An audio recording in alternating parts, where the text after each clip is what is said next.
Well, today on In the Circle, we are talking with Indiana State head coach Mike Perniciaro, Coach Pooch. And In the Circle is always brought to you by Rawlings, the official softball of the Missouri Valley Conference and the NCAA championships. Rawlings, the mark of a pro. And Coach, you and I were talking a little bit about weather and how bad it's been these last few days, but you guys have been up against it, scheduled a lot of tournaments, and you've lost about 7 games to weather, give or take. And so what does that do to the evaluation of what you want to see out of your team heading into conference play? Well, it's been a little frustrating. The first weekend we lost 4 games to weather. The next weekend we lost another one. And just dealing with the elements, obviously it's out of our control. But it does kind of hinder things in terms of, you want to get certain players, certain innings, whether it's pitching, whether it's, at bats at the plate. So it kind of limits some opportunities for some of your younger players.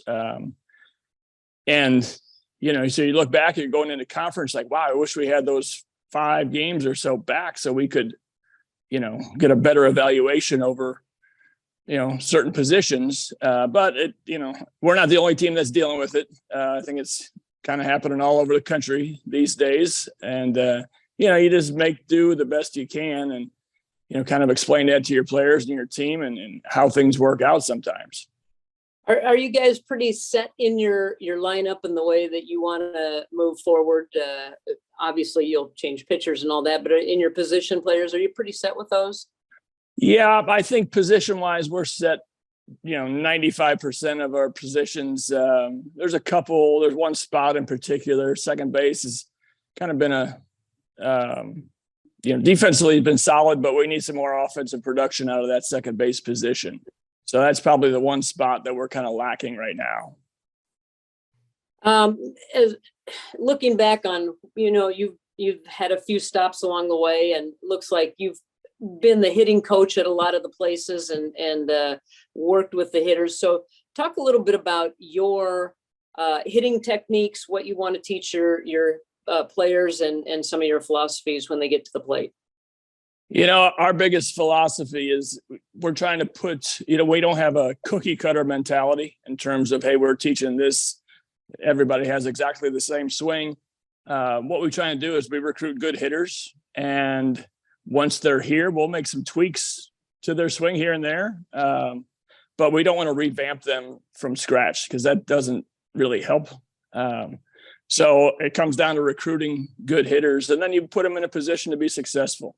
We try and do a lot of, basics during the fall, working on some fundamental things. But once the spring rolls around and our games start playing, we're working on approaches. We're working on mentality. Hey, what pitch are you trying to attack? So I think in the spring, it's more of a mental philosophy of what we're trying to get them to do. And, we lost some good hitters from last year's team. We had 3 all-conference players on the offensive side, and they graduated. So we've got some players that are stepping into those roles. But it's hard to replace, Bella Peterson, for example, 4-time all-conference player. You don't find those every day. But we do have some players that are stepping into those roles and doing a good job of that. Well, one of those players is Isabella Henning, and she's off to a great start. So tell us a little bit about her approach at the plate and what she does and what makes her so good. She's a player that's very level-headed. She doesn't get too high after a great at-bat or after a great game. She kind of has the same mentality. And that's sometimes, especially young players, they have a great game, they're on top of the world. They have a bad game, they think it's the end of the world. But Isabella's been fantastic. Just kind of same thing. She's kind of a quiet kid and doesn't get too excited or too down. But she's just very consistent. In fact, I've seen her, have a couple bad at-bats, but then in the 6th or 7th inning, she comes up with a clutch hit. And that's just a tip of the hat to her mentality of like, oh, okay, I'll get the next one. And, she tries to keep real simple in terms of mechanics or fundamentals. She just real basic, and she's got a really good hand-eye coordination, and she's fun to work with. I bet she is, and she's off to a hot start. And I want to go back. You talked about recruiting great hitters, great players, and it looks like you mainly go out of the high school route. And what about transfers and transfer portal in your mind's eye? What do you think about going that route as well? I think if there's a need, whether it's an injury or whether somebody leaves your program and there's a need for a transfer, we'll go after them. And we've got a couple JUCO players right now. But we haven't gone into the transfer portal a whole lot. And I think that's a testimony to our culture. We don't have players transferring out a lot. We don't have a lot of turnover within our roster, which is great. And, I think that just shows our culture and how we like to do things. And, I think I like to see that as a head coach of the program. You don't want to see players leaving every year, a handful of players leaving. We like to be consistent, and I like that. Yeah, I mean, it probably helps make your job a little easier when you have those players that are there for 4 years. It's probably makes things a little more consistent. One of the things that has been really good for you guys this season is your pitching staff. So talk about your pitchers and what they're doing in the circle. I know Lexi Benko is off to a great start, great ERA, and you've got some other pitchers that are coming in out of the bullpen and closing down games. So talk about your staff overall.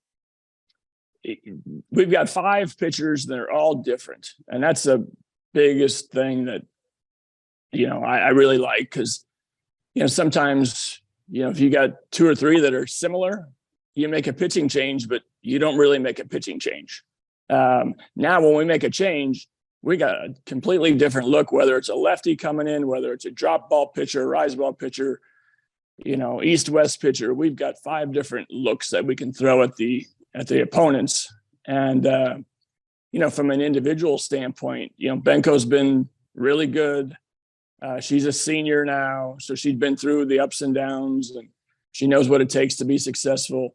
And she's kind of been a leader within our pitching staff, just kind of showing the others, hey, this is how it's done. This is what you need to do.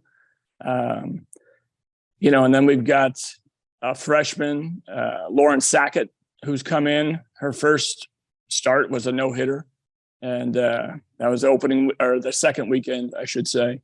And she's kind of been coming out of the bullpen lately, picking up some saves. So that's been good to see from a freshman. Cassie Newbanks last year wasn't very good for her as a freshman. This year, you can tell, you always see a big jump from freshman year to sophomore year. And she's really embraced that. And I think she's cut her ERA in half, if not more than half, from last season. And we got a lefty, Lindsay Adamson, who's been really effective. She's one of our junior college transfers. And then we've got one more, Haley Griffin, who last year she had graduated high school early and came in January. And her learning curve was very fast because, she got on campus, and in about a month and a half, we started playing games. So she had to learn things real quick. So Haley's been tremendous in terms of her growth, and having a full year under her belt, it makes a big difference. Yeah, that in making that jump for her and the other pitchers from freshman to sophomore year, why do you think that change happens? What are the things that they're working on to make that jump so significant from freshman to sophomore year? Laura, so much of our game is mental. And, having confidence and having that mentality of, I think sometimes pitchers, they come into college and they think, hey, I'm going to strike everybody out. That's my thing. I'm going to strike them all out because I did it in high school. little different ball game once you get to the college level, and learning that, hey, it's okay to let someone hit the ball. It's, they're going to hit it, and you're going to give up home runs. You're going to walk people. You're going to struggle. Once they figure that out after that freshman year, they kind of settle in and say, oh, okay, I kind of get it. I have an idea of what to expect. And, and I think that's just the biggest thing is maturity and just handling the mental side of failure. We talk about all the time, bad things are going to happen. You're going to have a bad performance. You're not going to get a call from an umpire. Your teammates are going to make an error behind you. How do you bounce back? How do you respond to that is the biggest key. And like I said, that jump from freshman to sophomore year, they kind of figured out like, hey, it's not, it's okay. I can battle through this. Right. Well, we're on it now. We're heading into, I know you have a doubleheader coming up tomorrow, and but you're heading into conference play where it's here already, and you guys open up at home against UIC. And so just your thoughts. Valley has changed how we're doing things. Instead of the doubleheader, the single game, it's a single game each day, 3 days.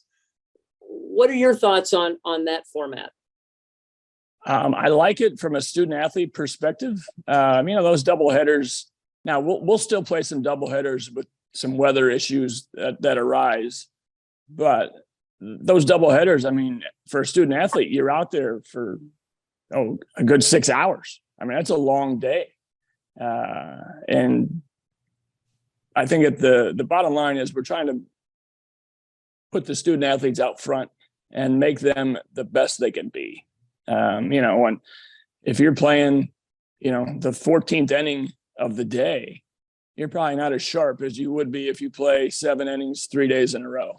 And so that was the biggest reasoning why we did that. And I think it's great. I think also from a fan's perspective, it's hard for a family to come out and be out at the field for 6 hours, but you can get a family out there for, 2 hours, 2.5 hours, come to a ball game.